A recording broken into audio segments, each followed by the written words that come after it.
자, 오늘 하나님께서 우리에게 주시는 말씀의 제목은 나의 인내의 말씀이라고 하는 겁니다. 말씀은 말씀인데 우리가 신앙생활하면서 중요하게 여기고 있는 이 하나님의 말씀입니다. 나의 말씀은 하나님의 말씀인데 다시 그 본문의 제목을 보면은 나의 인내라는 거죠. 그래서 우리가 이 하나님의 말씀을 붙들고 살아가는 데 있어서 이 말씀에 대한 여러 가지 약속의 말씀들을 즉각 응답이 없다고 절망하는 것이 아니라 끝까지 인내하면서 하나님 말씀 붙잡고 성도의 본분에서 이탈하지 않는 것, 이것이 하나님의 말씀의 특징이 되어야 된다라고 하는 것, 이것을 하나님 말씀을 통해 살펴보고 은혜를 나누고자 합니다.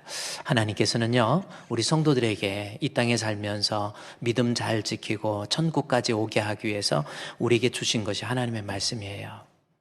따라서 우리는 이 말씀에 대해서 어떤 모습을 내가 가지고 있느냐, 이거 대단히 중요한 겁니다. 천국의 열쇠, 오늘 본문에 나와 있는 이 천국의 열쇠에 대해서도요, 이 다윗의 열린 문이라고 하는 말이 나오는데 여기 한번 잠깐 볼까요? 우리 요한계시록 3장 8절 말씀에 보면 볼지어다 내가 내 앞에 열린 문을 두었을 때 능히 닫을 사람이 없으리라. 내가 내 행위를 아노니 내가 작은 능력을 가지고도 내 말을 지키며 라는 말이 나오죠. 여기 하나님의 말씀을 지킨다라는 말씀이 나와요. 내 말을 지키며, 요 말이 나옵니다. 하나님 말씀을 인내하면서 끝까지 지켜야만이, 그렇죠? 그 다음에 열린 문, 여기서 열린 문이라는 게 뭘까요? 한번 생각해 보세요. 하나님 말씀을 내가 인내하면서 끝까지 지켜야 우리에게 보장된 것이 열린 문이 있다라는 겁니다. 여기서 열린 문이라고 하는 것은 2018년도 10월 22일 날 돌아가셨죠. 유진 피터슨이라는 분이 계십니다. 목회자 중에 목회자라고 아주 유명한 분이 유진 피터슨이라는 분이에요. 저도 그분 책을 읽고 많은 감동도 받고요. 제가 정말 존경하는 분이 바로 이 유진 피터슨이라는 분이에요. 그분은 이 요한계시록의 이 부분 열린 문에 대해서 뭐라고 말씀하시냐면 바로 천국의 문이다, 이렇게 이야기를 하고 있습니다. 그래요. 유진 피터슨 여러분, 인생을 잘 산다고 하는 것, 그랬죠? 인생을 잘 산다고 하는 것이라는 책이 있어요. 어떻게 사는 것이 인생을 잘 사는 것인가라고 하는 것, 그것은 우리의 소유, 보통의 사람들은 내 소유를 위해서, 그렇죠?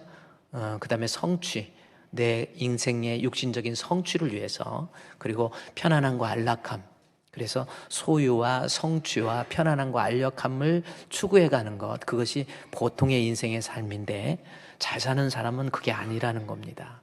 그래서 한번 여러분이 제가 언제 다음에 소개해드리면요, 우리의 인생을 어떻게 하는 것이 잘 사는 건가 라고 하는 그 유진 피터슨이 쓴 책 잘 산다고 하는 것에 대해서 한번 읽어보면 거기에 정말 예수님처럼 살아가는 것, 예수님은 소유에 대해서 별 관심 없었잖아요.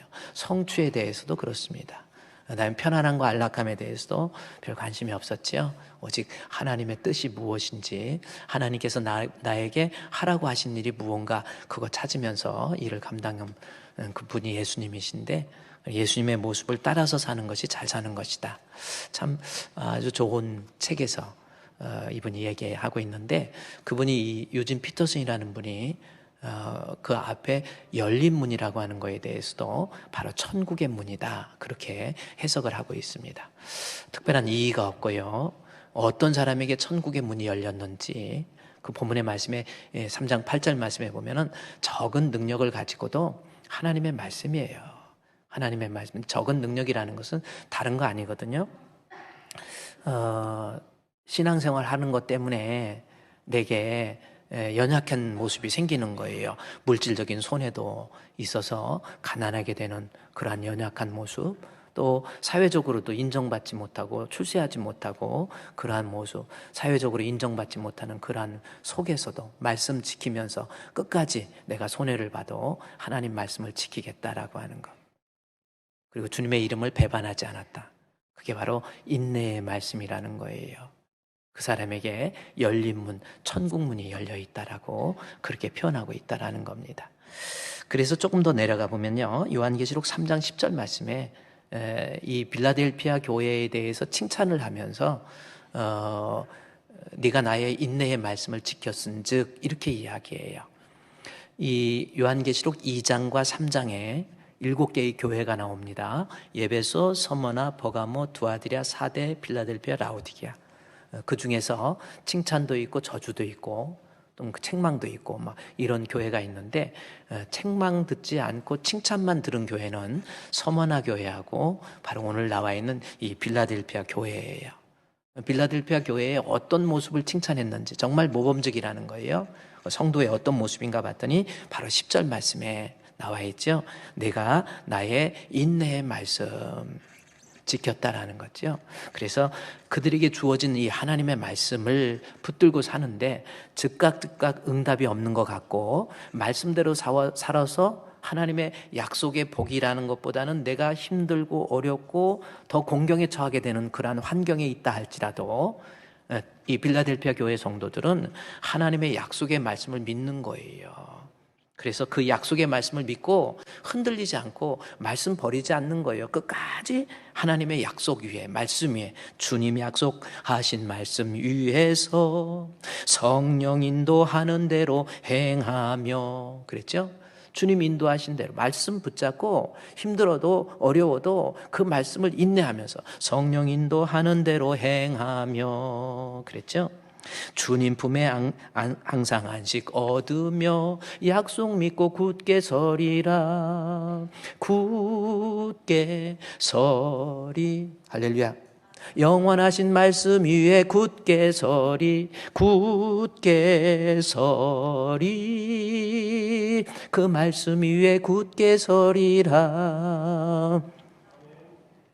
우리 성도에게 중요한 것, 바로 믿음의, 그래서 베드로 후서에서 믿음의 덕의 지식을, 지식의 인내를, 인내의 경건을 할 때 거기 절제 인내가 나와요. 그래서 믿음에는, 내가 진짜 가지고 있는 이 믿음에는 반드시 인내가 쫓아오는데, 그 인내라고 하는 것 중에 하나가 바로 하나님 말씀 붙들고 살아가는 데 있어서 참고 견디고 인내하고 그래요.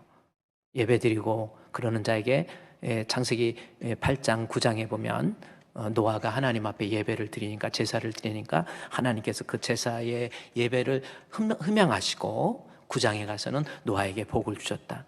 하나님 말씀대로 내가 예배에 충실하면 하나님께서 그들에게 복을 주신다고 그랬는데, 나도 나름대로 열심으로 예배드리고 하나님 앞에 주의 일에도 충성하고 그랬는데 왜 나는 이렇게 힘들지, 어렵지?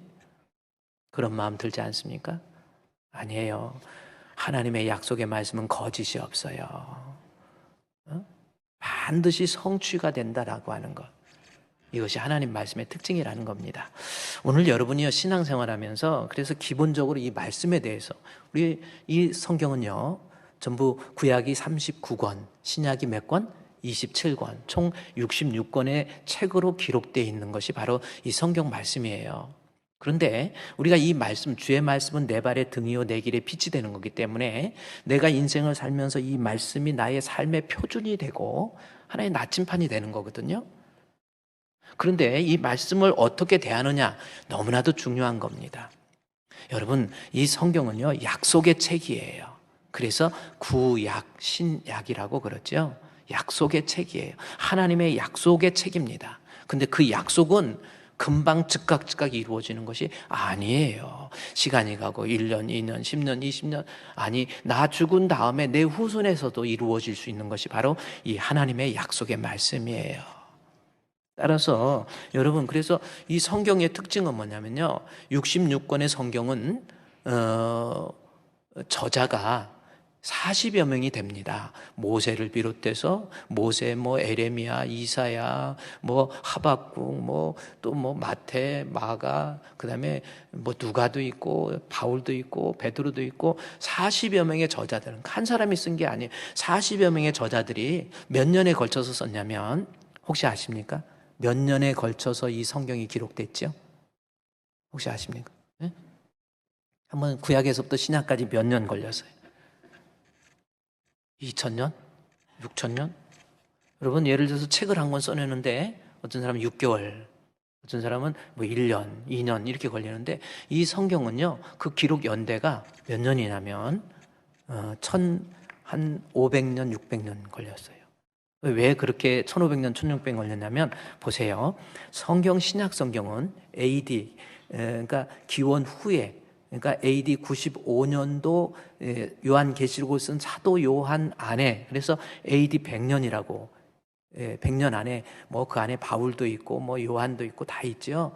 근데 이 100년 걸렸고요. 구약 성경을 보면은 구약 성경은 창세기, 출애굽기, 레위기, 민수기, 신명기를 누가 기록했냐면 모세가 기록했습니다. 그러면 모세가 어느 때의 사람? 모세가 성령의 감동을 입어서 쓴 책이거든요.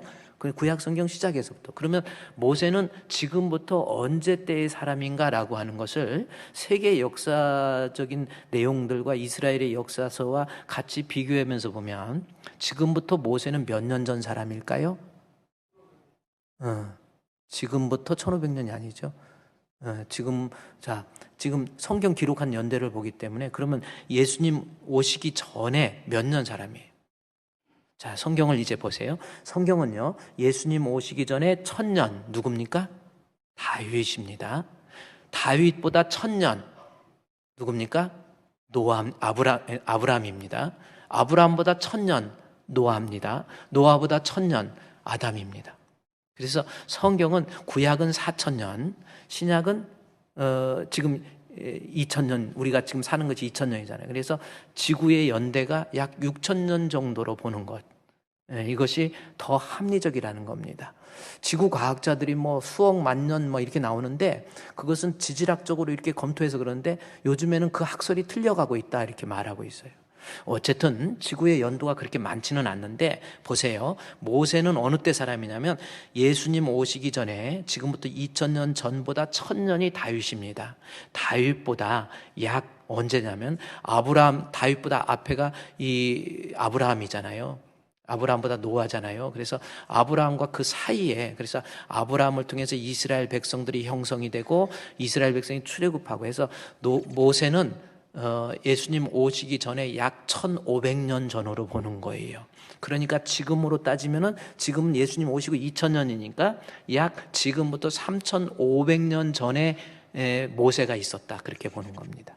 이것이 모세의 역사, 구약의 역사를 비교해 보면은 성경적으로 연대적인 기법에 보면은 틀린 게 아니라 그게 맞아요. 그러면 성경은 모세로부터 기록됐는데 모세가 예수님 오시기 전에 1500년, 그러니까 1000년, 1500년, 그리고 신약 성경 100년이라고 그랬잖아요. 요한계시록을 기록한 때가 AD 195년이니까. 그러면 성경을 기록한 연대는 몇 년입니까? 1600년 정도 되는 거예요. 지금 뭐 알아듣는 겁니까? 아니면 뭘 떠드나 그러는 것 같아요. 1600년에 걸쳐서 40여 명의 저자들이 기록한 책입니다. 자, 이게 성경이에요. 근데 여기서 우리가 알아야 될 것은 1600년에 걸쳐서 40여 명의 저자에 의해서 기록된 것이 성경인데 성경의 특징은 뭐냐면요. 하나의 주제예요. 예수가 그리스도 되심에 대해서 줄기차게 기록하고 있어요. 예수님이 그리스도가 되신다. 하나의 주제를 가지고. 그래서 성경의 통일성이라는 겁니다. 아니, 한 사람이 썼다고 한다면 그 통일성이 있을 수 있죠. 그런데 1500년이나 되는 그 기간 동안에 사람들의 수명이 40여 명이라는 사람이 무슨 약속이라도 한 듯이 하나의 주제가 나올 수 있다라고 하는 것은 성경을 기록한 이 성경의 저자는 하나라고 하는 뜻이에요. 성경은 하나님 한 분에 의해서 나머지는 기록자입니다. 40여 명의 기록자에 의해서 기록된 거예요. 생각해 보세요. 여러 사람 40여 명이 1500년 동안 기록된 건데 같이 한 공간에서 시간적인 개념을 초월해서 같이 모여서 쓸 수가 없는 거예요.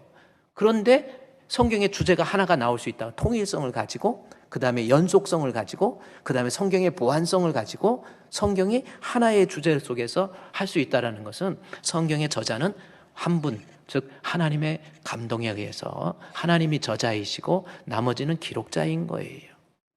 그래서 성경은 하나님께서 주신 하나님의 말씀이라는 것을 이 연대기적으로 봐도 사람이 할 수가 없는 거예요. 1500년에 걸쳐서 40여 명이 하나의 주제로 무슨 약속이라도 한 것도 아닌데 이렇게 나올 수가 없는 겁니다. 그래서 성경은 하나님 한 분에 의해서 하나님의 감동으로 그래서 God breathed라고 하는 거죠. 하나님의 감동, inspiration이라고 하는 겁니다. 성령의 감화, 감동에 의해서 기록된 것이 성경책입니다. 그리고 이 성경책은 결국은 하나님 한 분에 의해서 저자들을 이용해서, 기록자들을 이용해서 하나님께서 기록하신 내용이 성경이고요. 이 성경의 내용을 보면 바로 하나님의 약속이에요. 구약을 Old Testament라고 하고 신약을 New Testament라고 합니다. 그렇죠?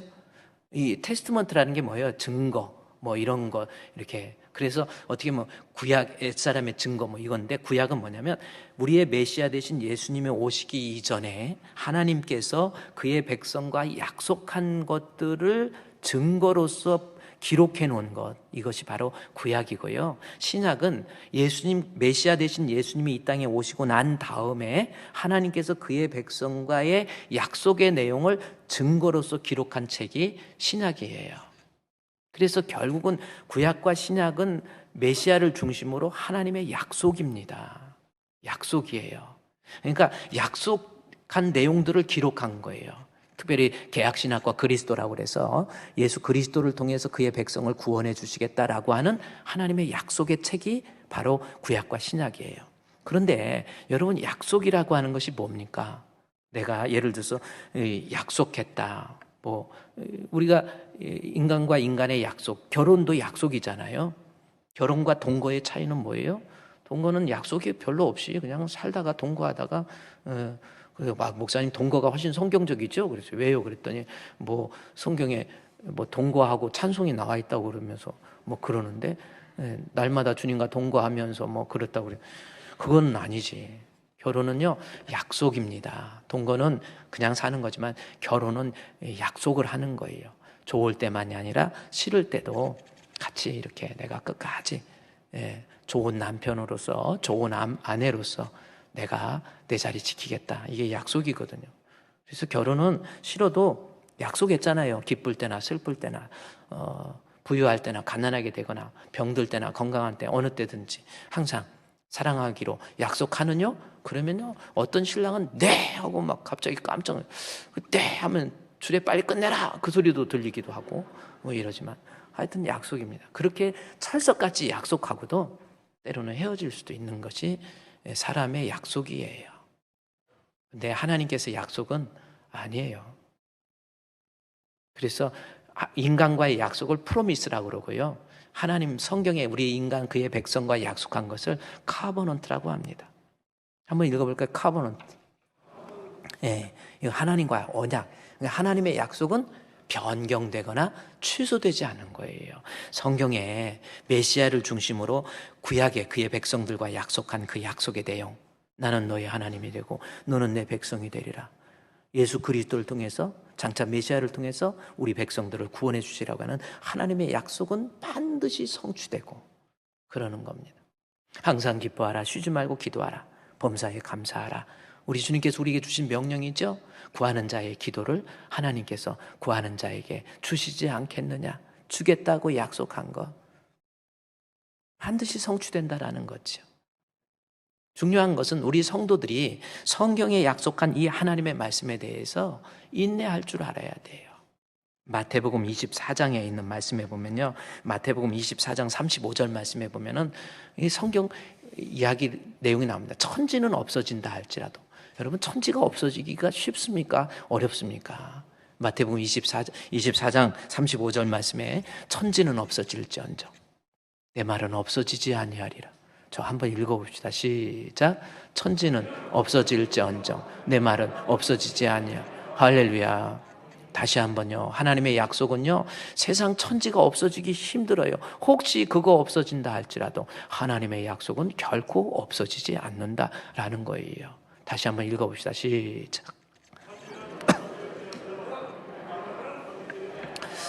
저도 이 사실, 그래서 우리 주님이 주신 이 약속의 말씀은요, 혹시 세상이 막 뒤집어지고 없어지고 막 내가 별일 별사건 다 있어도 하나님께서 나에게 약속하신 말씀, 이 약속은 영원토록 변하며 주님이 약속하신 말씀 위에서 영원토록 주를 찬송하리라. 소리 높여 주께 영광 돌리며 약속 믿고 굳게 서리라. 아멘. 굳게 서리. 영원하신 말씀 위에 굳게 서리. 굳게 서리. 그 말씀 위에 굳게 서리라. 할렐루야. 이것이 신앙이고 이것이 믿음이에요. 하나님 말씀대로, 주의 말씀은 내 발의 등이요 내 길의 빛이라고 그래서 하나님의 말씀을 붙잡고 산다고 하면서 조금 있으면 실증 내기 시작하고 때로는 곁길로 가고 다 잃어버려요. 하나님과 약속한 거 다 잃어버려요. 뭐 그런 게 있대요? 아니잖아요. 진짜 신앙은 뭡니까? 하나님과의 약속, 내가 끝까지 지키는 거예요. 주님이 약속한 거, 우리 주님께서 나의 약속을 변개치 않고 변경되거나 취소하지 않은 것처럼 나도 하나님의 약속을 끝까지 지키겠다. 어려워도 힘들어도 시간이 가도 세월이 가도 환경이 바뀌어도 여건이 바뀌어도 하나님과의 나와의 약속, 하나님께서 내게 주신 이 약속의 말씀을 붙잡는데 변함없이 끝까지 지키면서 살아간다라는 겁니다. 그러면 여기에서 한번 성경을 볼까요? 마태복음 24장 35절 말씀에 한번 여러분 성경 앞으로 가보세요. 마태복음 24장 35절의 말씀에 여러분이 눈으로 한번 확인해 보시고요. 마태복음 24장 35절 말씀. 자, 또 중요한 말씀. 하나님의 약속의 말씀은 천지는 없어져도 없어지지 않습니다. 35절 시작. 천지는 없어질지언정 내 말은 없어지지 아니하리라. 아멘. 하나님께서 우리에게 주신 이 약속의 말씀들은요, 반드시 성취하겠다라고 하는 약속의 말씀이에요. 따라서 우리는 이 땅에 살면서 이 하나님께서 우리에게 주신 약속의 말씀을 내가 붙들고 사는 데 있어서 아무리 어려워도 아무리 힘들어도 시간이 가고 세월이 가도 끝까지 그 말씀 붙잡고 사는 것이 믿음이고, 그것이 믿음의 인내를이라고 하는, 인내가 있는 믿음이 되는 거예요. 건강한 믿음, 믿음의 덕을, 덕의 지식을, 지식의 인내를, 그랬죠? 내가 믿음이 있다고 한다면 인내가 따라오는 거예요. 뭐 신앙 좋은 것 같은데 조금 말씀대로 살다가 아유 이게 아닌 게벼. 아니에요. 의심이 와도 답답해도 끝까지 말씀대로 살아가는 거, 이것이 바로 하나님 말씀을 붙들고 사는 성도의 모습이 되어야 된다라는 겁니다. 그러면서 24장 35절 말씀에 천지는 없어질지언정 내 말은 없어지지 않는다, 그러면서 이야기를 하죠. 37절 말씀에 노아는, 그랬죠? 노아의 때와 같이, 24장 37절에 노아의 때와 같이 해서 인자의 임함도 그러하다 해서 변함없이 하나님과의 약속한 약속의 말씀을 붙들고 사는 노아가 어떻게 변하지 않았는지, 그 대표적인 말씀, 천지는 없어지고 아무리 누가 뭐라고 해도 하나님께서 내게 주신 이 약속의 말씀을 붙잡는 데 있어서 변함이 없었던 대표적인 인물을 바로 노아를 들어서 설명해 주고 있는 내용입니다. 그렇죠? 노아예요. 그러면 한번 노아한테 한번 가보자고요. 노아가 정말 우리의 인생을 살면서 내가 약속의 말씀을 붙잡고 사는데 어려워도 힘들어도 끝까지 붙들고 살았는지 한번 보자는 거예요. 그래, 노아의 예를 들었기 때문에 이제 창세기 6장으로 한번 가봅시다. 창세기 6장. 성경 넘기는 것도 힘들어가지고 이렇게 자꾸 하면요, 자꾸 땅에 붙으면 땅에서 고이 잠도소서 해갖고 땅이 덮으면 죽는 거예요, 그게. 그래서 성경도 넘기고 자꾸 그렇게 하세요. 한 걸음 한 걸음 이 세상 살면서요, 우리가요 신앙으로 주님 앞에 조금 더 밀착하면서 가까이 가는 거, 이것이 성도에게 중요한 거야. 창세기 6장에 있는 말씀에 보면, 자 6장 여기 11절부터 봅시다. 시간이 없으니까 6장 11절에 그때에 온 땅이 하나님 앞에 부패하여 포악함이 땅에 가득했다. 이 노아에게 있었던 모습이에요. 그러면서 부패하고 포악하니까 하나님이 보신즉 땅이 부패하였으니 이 땅이 모든 혈육 있는 자의 행위가 부패했다. 그러면서 부패할 뿐만 아니라 13절에 하나님이 노아에게 이르시되 모든 혈육 있는 자의 땅에 포악했다. 그래서 땅의 끝날이 내 앞에 이르렀다. 그래서 내가 그 땅과 함께 멸한다. 하나님의 심판을 얘기하는 겁니다. 그러면서 하나님의 심판을 얘기하면서 14절에 너는 고페로 나무로 너를 위해서 이제 방주를 지으라라고 하는 거, 이것을 명하시는 내용이 있죠. 자, 그러면 이 말씀을 조금 더 해석을 해 봅시다. 아까 노아의 때와 같이, 그래서 노아는 인내하면서 하나님과의 주신 이 약속의 말씀을 붙잡고 끝까지 변함없이 이 약속의 말씀을 성취했다 그랬기 때문에 한번 노아를 보자는 거예요. 6장 11절 말씀에 그때 온 땅이 하나님 앞에 부패하고 포악해서 결국 하나님의 심판 이야기가 나오는데, 여러분 제가 성경을 해석할 때 성경 해석학적 원리에 보면은 반드시 때를 나타내는 부사 혹은 어떤 시간과 공간, 어떤 그러한 개념을 나타내는 그 부사를, 또는 그러므로나 이로써 이런 거 반드시 해석을 해야 성경을 왜곡하지 않을 수가 있는 거예요. 그러면 여기에서 11절에 그때에라는 말이 나오죠. 그러면 어느 때에 인류가 포악해지고 부패해졌는가라는 것을 알아야 됩니다. 여기서 그때는 어느 때인가 보면은 앞으로 올라가면 6장 1절에 사람이 땅 위에서 번성하기 시작할 때 그렇게 나와 있죠. 그래서 그때가 바로 사람이 땅 위에서 번성할 때 보니까 그 위에 5장 32절은 노아의 이야기가 나옵니다. 그렇죠? 그러니까 제가 아까 그랬죠. 아담으로부터 1000년이 지나면 노아가 나오고, 노아부터 1000년이 지나면 아브라함이 나오고, 아브라함으로부터 1000년이 지나면 다윗이 나오고, 다윗으로부터 1000년이 지나면 예수 그리스도가 이 땅에 오시는 거예요. 그러면 6장 1절에 사람이 땅 위에 번성한 그때는 어느 때냐면 노아의 때이기 때문에, 아담으로부터 시작된 인류가 세월이 흐르고 흘러서 100년, 200년, 300년, 500년, 1000년이 흐른 거예요. 1000년이면 엄청난 세월이잖아요. 그 1000년이면, 그러니까 두 사람으로부터 시작된 인류가 번성하고 퍼지고 해가지고 땅에 가득한 거예요. 그래서 땅 위에 번성하기를 시작한 거예요. 엄청난 번성, 기하급수적으로 사람이 막 늘어난 거예요. 그런데 그때가 어느 때 땅에서 번성함에 따라서 어떤 일이 다시 6장 11절에 그때는 아담 이후에 1000년이 지난 다음에 사람이 많이 번성하고 있을 때에, 그때 하나님 앞에서, 하나님이 볼 때라는 뜻입니다. 하나님이 볼 때 인류가 어떻게 됐어요? 부패하고 포악했다. 이것 때문에 하나님의 심판이 드디어 시작된다. 이 말씀을 통해서 우리가 좀 더 생각할 수 있는 것은 뭡니까? 우리도요, 저도요, 항상 우리는요, 영원히 사는 게 아니에요. 착각하지 마세요. 잠시 세상에 내가 살면서 항상 찬송 부르다가 날이 저물어 오라 하시면 하나님이 오라 할 때가 있어요. 그게 바로 하나님의 심판의 때입니다. 히브리서 11장에 보면 사람이 한번 죽는 것은 정하신 것이요 그 후에 심판이 있다 그랬어요. 사람이 한번 죽는 것은 정하신 것이에요. 히브리서 10장에 나와 있잖아요. 그 다음에 죽으면 끝이야. 하나님의 심판이에요. 그런데 여기에서 이제는 인간이 부패하고 포악해서 하나님의 심판을 받게 됐다라는 이 내용을 통해서 우리는 반드시 우리 앞에 있을 심판을 준비하면서 내가 혹시 하나님 앞에 부패한 모습은 아닌지, 포악한 모습은 아닌지 이거 점검해 봐야 돼요. 여러분 지금 하나님 앞에 심판받는다고 한다면, 지금 하나님 앞에 섰다고 한다면, 여러분 혹시 하나님 앞에 심판받아서 멸망받을 만한 그런 사람 아닙니까? 한번 생각해요. 이때다 내가 부패야. 이 부패가 그럼 뭔가 히브리어 원어에 보면 썩어져 간다라는 거예요. 썩는 거예요, 사람이. 그것이 하나님의 심판의 단초가 되는 거예요. 내가 살아가면서 썩어가는 거예요. 그럼 썩어간다라는 것이 무슨 뜻이냐면 육신화됐다. 육신은 썩잖아요. 여러분 아무리 이쁘고 건강하고 키도 크고 해도요, 나중에 다 썩어요. 우리는. 왜 모르십니까?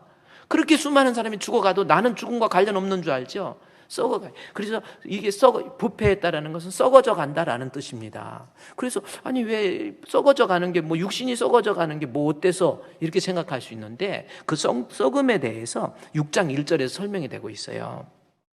사람이 땅 위에 번성하기 시작할 때 그들이 번성하니까 하나님의 아들들이, 2절에 하나님의 아들들이 사람의 딸들의 아름다움을 보고 자기들이 좋아하는 모든 여자를 아내로 삼았다. 이 말씀이에요.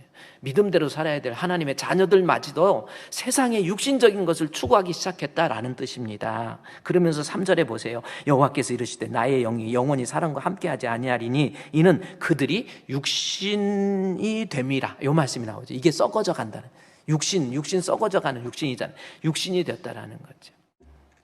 우리 하나님 심판 생각하면서 사람이 세월이 흐르면요, 시간이 타임이라고 하는 거, 어거스틴이 얘기했죠. 타임도 하나님의 창조물 중에 하나입니다.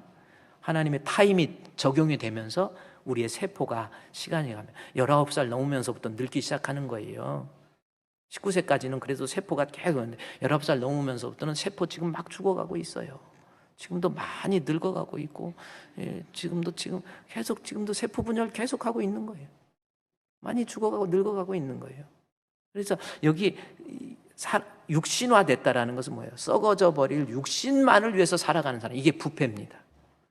아니, 예수를 하나님 앞에 창조함을 받은 인간인데도 불구하고 세상 살아가면서 그저 육신적인 거, 돈, 내 육체, 세상, 내 자녀, 이런 것만 위해서 살아가는 거예요.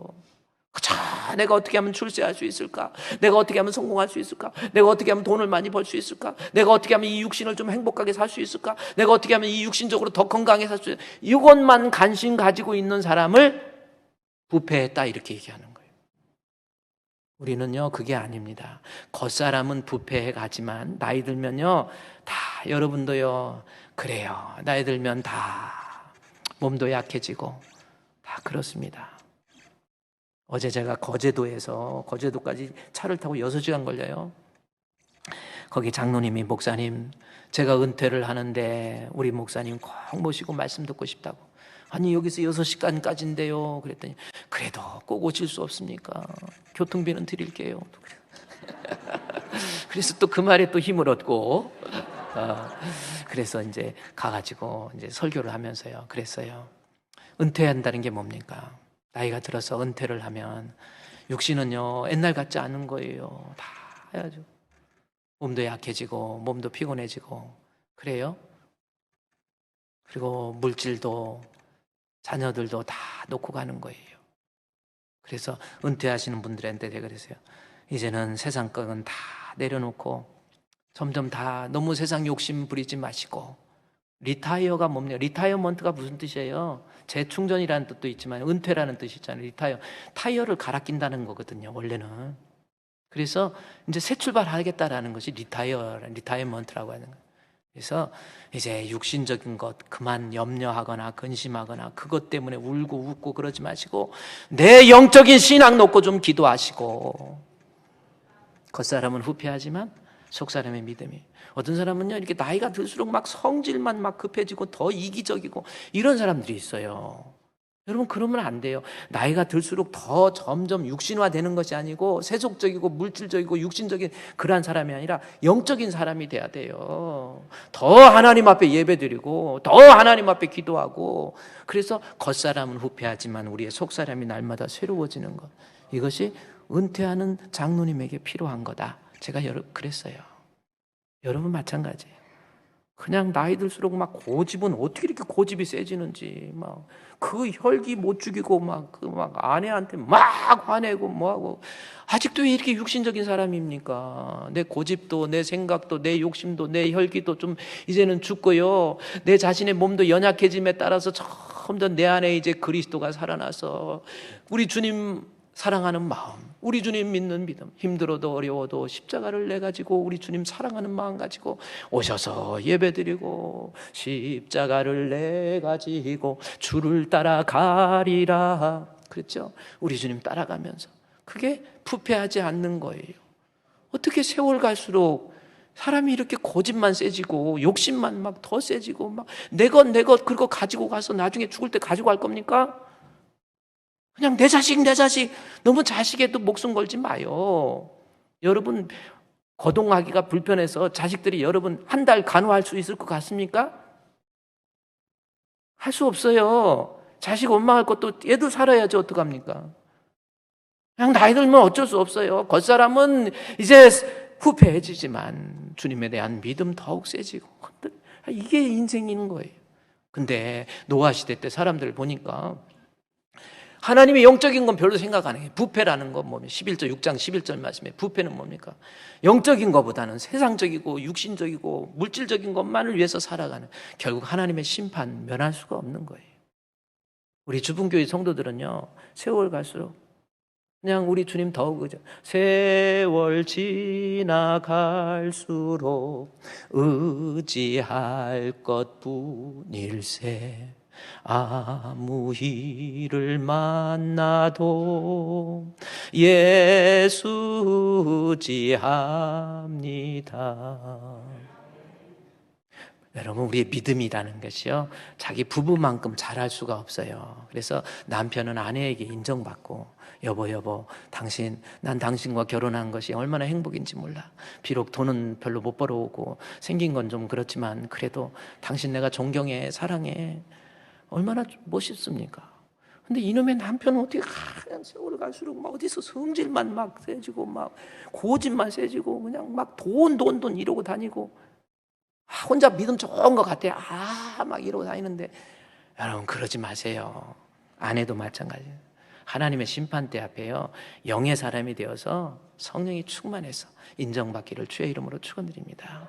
근데 노아 시대 때 부패하고 땅이 포악했다라는 겁니다. 포악은 무슨 뜻입니까? 하마스라고 하는, 요즘 이슬람 급진주의자들 하마스라고 하는데, 이 포악이라는 건 무슨 뜻이냐면 하나님의 존재를 인정하지 않음으로 인해서 나타나게 되는 모든 교만적 재행위, 이게 포악이에요.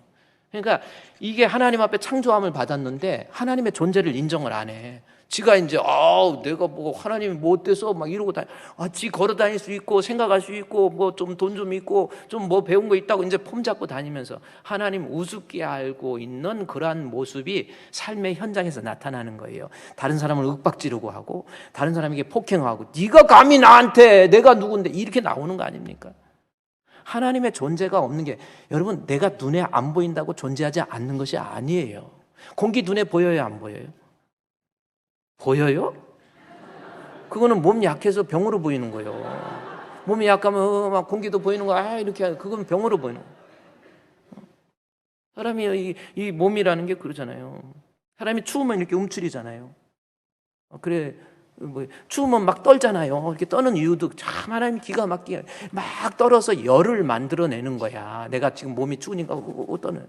그래서 움츠리면서 열 방출 지역을 최대한으로 좁히기 위해서 움츠리는 거지. 추운데 막 어머 하고 이렇게 떠는 사람이 있습니까? 그건 병으로 떠는 거라니까. 다 이 몸이라는 게 기가 막혀. 이렇게 몸을 움츠리고 추우면은 이렇게. 여러분, 그래요. 공기가 눈에 안 보여. 그러나 없는 게 있어요. 정신 눈에 보여요, 안 보여요? 이제 또 있어요. 정신 눈에 보여요, 안 보여요? 정신 있어요, 없어요? 있지요. 하나님 눈에 보입니까, 안 보입니까? 그러나 하나님 계시는 거예요. 여기 손에 세균이 많이 있을까요, 없을까요? 근데 보여요, 안 보여요? 안 보이죠. 근데 현미경 갖다 놓으면 보일까, 안 보일까? 보여요. 제 손은 그래도 얼마, 여러분 손 보면 엄청 보일 거예요. 이게 도구가 있어요. 하나님 안 보인다? 하나님 볼 수 있는 도구가 있습니다. 믿음의 눈이. 이 눈에 아무 증거 아니 보여도 믿음만을 가지고서 늘 걸으며, 이 귀에 아무 소리 아니 들려도 하나님의 약속 위에 서리라. 걸어가세 믿음 위에 서서, 나가세 의심 버리고, 걸어가세 믿음 위에 서서 눈과 귀에 아무 소리 없어도. 할렐루야. 세상에는 다 하나님이 분명히 존재하시는 거예요. 집마다 지은이가 있을 때 만물을 지으신 이는 오직 하나님이세요. 그럼에도 불구하고 인간이 교만해져서 하나님 없다, 하나님의 존재를 믿지 않는 거, 이게 바로 노아 시대 때 나타났던 포악함이에요. 우리는요, 하나님의 존재를, 그래서 결국은 이 포악함과 부패함으로 인해서 하나님의 심판을 받죠. 그때 하나님께서 이 창세기 6장에 뭐라고 그러니까, 너는 고페로 나무를 위해서, 13절에 6장 13절 보세요. 내 앞에 이르렀으니 내가 그들을 땅과 함께 멸한다. 멸망을 얘기하죠. 그러면서 14절에 너는 고페로 나무를 너를 위해서 방주를 만들어라 그랬어요. 자, 하나님의 심판을 말하시면서 방주 만들어라. 그러면 여기서 제가 이제 말씀드리는 것은 뭐냐면, 노아에게 방주 만들어라. 하나님의 말씀이 노아에게 임했어요. 그런데 노아가 방주 만든 기간이 얼마나 됐을까요? 노아가 방주 만들었던 기간. 노아가 방주 건조 기간이 얼마나 됐을까? 120년이요? 이야, 어떻게 아셨어? 120년을. 그러면 봅시다. 그게 어떻게 알았나 했더니 제가 여기 보니까 6장 2절에 딸들이 아름다움을 보고 모든 여자들 아내로 삼으니까 3절에 6장 3절에 여호와께서 이르시되 나의 영이 영원히 사람과 함께 하지 아니하니 이는 그들의 육신이 됐다. 그러면서 그들의 나그는 뭐예요? 120년이 되니라 하시니라. 아, 이러니까 노아가 지금 방주 지라고 할 때가 120년 만에 방주를 지었구나 이렇게 생각할 수 있잖아요. 그렇죠? 근데 120년으로 생각하다 보니까 보세요. 이때 노아의 나이가 몇 살이냐면 32절 5장 32절에 노아는 500세 된 후에, 홍수 이전에 인간의 수명이 길었어. 이것도 500세라니까 뻥이다 그러는데 아니에요. 노아가 500세 된대. 그러면 120년 동안 방주를 지었으면은 노아가 방주에 들어갔을 때 나이가 얼마나 됐을까? 620세가 되어야 되잖아요. 500세에 120년이니까. 근데 7장에 가서 보니까 7장 6절 말씀에 보니까 홍수가 땅에 있을 때 노아가 몇 세? 600세. 그럼 120년이 아니잖아요. 안 맞죠?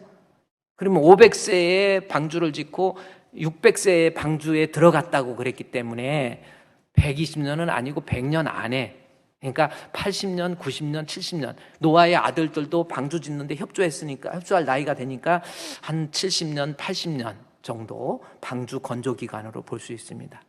그렇다 하더라도 노아가 하나님이 방주를 지어라 그랬더니 노아는 6장 22절 말씀에 뭐라고 그랬습니까? 6장 22절 말씀에, 창세기 6장 22절에 노아가 그와 같이 하여 하나님이 자기에게 명하신 대로 다 준행하는 거예요.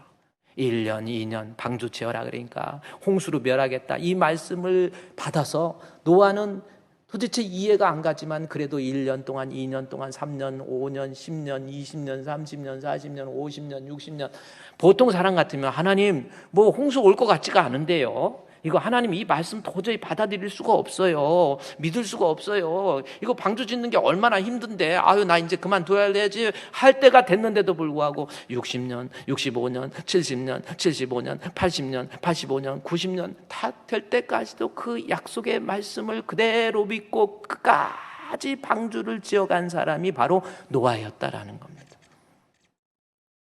여러분, 하나님의 약속의 말씀이 그거예요. 내 뜻대로 내 생각대로 안 된다고. 무슨 하나님 믿어봐야 뭐 별것도 없네, 하나님 믿으면 복 받는다며 해가지고 또 뭐 하고, 하나님 그게 아니라니까요. 하나님의 약속의 말씀은 내가 의심이 돼도 이해가 안 가도 하나님의 말씀은 아멘 하고 그 말씀을 끝까지 붙잡는 거예요. 아브라함 같은 경우도요, 아브라함은 우리 믿음의 조상이라고 그래서 믿음이 좋은 것 같은데 하나님께서 약속을 해주세요. 뭘 약속한 줄 아세요? 너 지금 아브라함, 이거 창세기 16장에 한번 가보세요. 15장에 가보세요. 보세요. 아브라함 한번 봅시다. 약속의 말씀. 창세기 15장 1절에 나와 있죠. 이후에 여호와께서 아브라함에게 임하여 가르치되 말씀하시되 아브라함아 두려워하지 말라 그러죠. 그러면 이 말씀은 무슨 뜻이에요? 아브라함이 지금 두려워하고 있다라는 거죠. 그런데 이후를 제가 반드시 해석을 하라고 그랬죠. 이후는 어느 때인가? 창세기 14장에 나와 있는 거예요. 가나안에 부족들이 있는데 그돌라 오멜을 중심으로 5개 연합국과 싸워가지고 자기 조카 롯을 빼앗아가고 재물도 빼앗아가고 롯도 사로잡아갔거든요. 이거에 아브라함이 자기 집에서 길리우는 군사 318명을 데리고 가서 져서버렸어. 5개 연합국을. 그것이 창세기 14장 14절에 나와요. 아브라함이 그의 조카를 사로잡고 잡았음을 듣고 집에서 길리우고 훈련된 자 318명을 거느리고 가서 쫓아가가지고 16절 말씀에 빼앗았던 재물, 그 다음에 자기 조카 다 다시 빼앗아 옵니다. 그러니 이때는 아브라함이 대단한 거예요. 힘이 있잖아요. 5개 연합 부족과 싸워서 이겨버렸으니 이게 얼마나 아브라함이 대단합니까? 이때는 아브라함이 두려울 것이 없었어요. 그런데 세월이 흘러가면서 이 가나안의 5개 연합국들이 더 무장하기 시작하고 이제 싸우려고 하니까 아브라함이 불안하기 시작한 거예요. 마음도 답답하고, 나도 저 사람들한테 언제 죽을지 모르겠는데, 내가 젊었을 때 힘이 좀 있었으면 그래도 가서 져서버릴 수 있는데, 이때 창세기 15장에서 아브라함이 두려워할 때, 아브라함에게 나타날 때 아브라함의 나이가 75세입니다. 75세면 여러분 75세 되면 옛날 같지 않죠. 한 50대 막 날르던 시절이 아니잖아요. 그러니까 여러 가지 불안한 마음이 있는 거예요. 답답한 마음도 있고. 그래서 그때 하나님께서 아브라함한테 아브라함아, 그래서 15장 1절에 너 두려워하지 말라. 그러면서 나는 너의 방패가 되고 너의 상급이 되겠다. 이렇게 약속을 해요. 하나님, 그래요. 옛날 같지 않고 나도 좀 마음도 두렵고 일어나니까 막 피곤하고 나이 75세 되니까 막 피곤하고, 근데요 하나님이 나한테 이렇게 보호해주고 상급 주겠다는데 하나님, 나는 지금 자식이 없어요. 족장시대 때 15장 2절에 나는 지금 자식이 없어서 다메섹 사람 엘리에셀을 내 후계자로 삼으려고 합니다. 이거 무슨 뜻이에요? 하나님, 나한테 다른 거 준다는데 지금 나는요 족장시대 때 내 자손도 없어요. 그러니 나는 이제는 끝났어요. 나는 이제 망했어요. 지금 그런 거예요. 그래서 내 나이 그러면 지금 나이가 몇 살인데 아브라함 75세고 사라는 65세거든요. 65세에 아기 낳기 힘들어요. 65세에 낳을 사람이 있을까? 못 낳는. 그러니까 하나님, 이건 불가능하죠. 아니 자손을 주네. 그래서 하나님께서는요 3절에 아브라함, 너 걱정하지 마. 내가 너한테 아들 줄 거야. 그러니까 아니 하나님, 그게 무슨 말씀이세요? 경수가 끊겼는데요. 이거 말이 됩니까? 안 되지요. 그러니까 하나님께서 아브라함 너 이리 와봐 해가지고 데리고 나간 거예요. 그것이 5절 말씀에 4절 말씀에 내 상속자가 된다 그러면서 이끌고 가서 5절 말씀에 밖으로 끌고 가가지고 너 하늘의 별을 봐, 그리고 세어봐 그랬어요. 하나님 세어보라고. 아브라함이 별 하나, 별 둘, 별 세, 별 네, 별 다섯, 별 여섯, 저것은 금성, 저것은 나의 별, 저것은 나보다. 세다가 보니까 헷갈린 거예요. 여러분 별 셀 수 있어요, 없어요? 그거 못 셉니다. 그때 하나님께서 너는 셀 수도 없는 그 별을 나는 창조하였느니라. 이것은 뭐예요? 하나님의 전능성을 아브라함에게 보여준 거예요. 경수가 끊겨서 너 75세 되고 네 아내 65세 돼서 아기 낳을 수 없지? 그러나 사람 안 될 것 같지만 나는 전능한 하나님, 네 약속, 내가 아들 주겠다는 약속 반드시 이루어 줄 거야 하니까 아브라함이 세다가 못 세고 그때 알아보고 6절에 아브라함이 하나님을 믿어요. 아유, 알겠습니다. 나 믿음 이제 알겠. 하나님 나에게 아들 주신다고요. 고맙습니다. 믿습니다. 그래서 막 이제 아브라함도 신앙도 좋아지고 하나님 아들 주시옵소서 하고 하는데 1년 됐는데도 아니야. 2년 됐는데도 안 나. 3년 됐는데도 아니 아브라함의 아내 이 사라를 통해서는 아기가 안 생. 5년, 6년, 7년, 8년 되니까 이게 아닌 게벼 하나님. 나 약속대로 지금 기다리고 있는데 이게 아니죠 하나님. 그러면 그렇지 어떻게 경수가 끊겼는데 이게 아기를 어떻게 낳아요 하나님. 그리고 실망한 거예요. 실망했다. 그래도 혹시 하나님이 주시겠지 하고 기다리는데 마침 이 사라도 생각하면서 아내가 나도 하나님 앞에 불가능해 안 돼 하는데 가만히 생각해보니까 안 될 것 같으니까 자기 몸종 하가를 대가지고 아브라함한테요. 아브라함 여보 하나님이 약속했지만 이건 안 되는 것 같아. 주의 약속 못 믿어. 그러니까 내 몸종에서 있는 애기 하가를 통해서 애기 낳아도 되잖아. 어차피 내 애기니까 그렇게 하자. 그래가지고 아브라함도 하나님의 약속의 말씀을 믿다가 기다리다가 그래 아닌 갭이네. 그래갖고 그럼 한번 오늘 밤에 들여보내봐 해갖고 애기를 낳아버렸어. 그때가 몇 년이냐면 10년. 3절 말씀에 16장 3절에 가나안 땅에 거주한 지 10년 후였다. 그래갖고 10년 동안 못 기다린 거예요. 약속을 못 기다린 거야. 그래가지고 아기를 임신을 해서 16절 말씀에 하갈이 아브라함이 이제 1년 임신하고 86세에 아기를 낳아버린 거예요. 이스마엘을 낳아버린 겁니다. 하나님의 약속을 끝까지 믿고 참고 인내하고 견뎠습니까? 못 견뎠죠. 그 다음에 하나님 마음이 17장 1절에 나옵니다. 아브라함이 99세에 16장 16절에 86세에서 96세까지 몇 년이에요? 13년 동안 아브라함에게 하나님은 나타나지도 않아요. 말도 안 하세요. 정말 무서운 거예요. 하나님, 여러분 부모가 자식한테 막 채찍질하고 막 뭐라고 할 때가 좋은 거지 나 너하고 말 안 해 하고 딱 끊어버리니 이게 진짜 무서운 거예요. 하나님 뒤끝 장렬. 13년 동안 아브라함한테 쳐다도 안 봐요. 얼마나 섭섭하셨는지. 그러더니 13년이 딱 지나고 난 다음에 아브라함이 99세 때 너 내가 약속했는데 약속 못 기다리고 인내하지 못하고 하나님이 실망하셔서 99세에 딱 나타나셔서 나는 하나님이 하신 말씀이 첫 번째 뭔지 아세요? 17장 1절에 나는 전능한 하나님이라.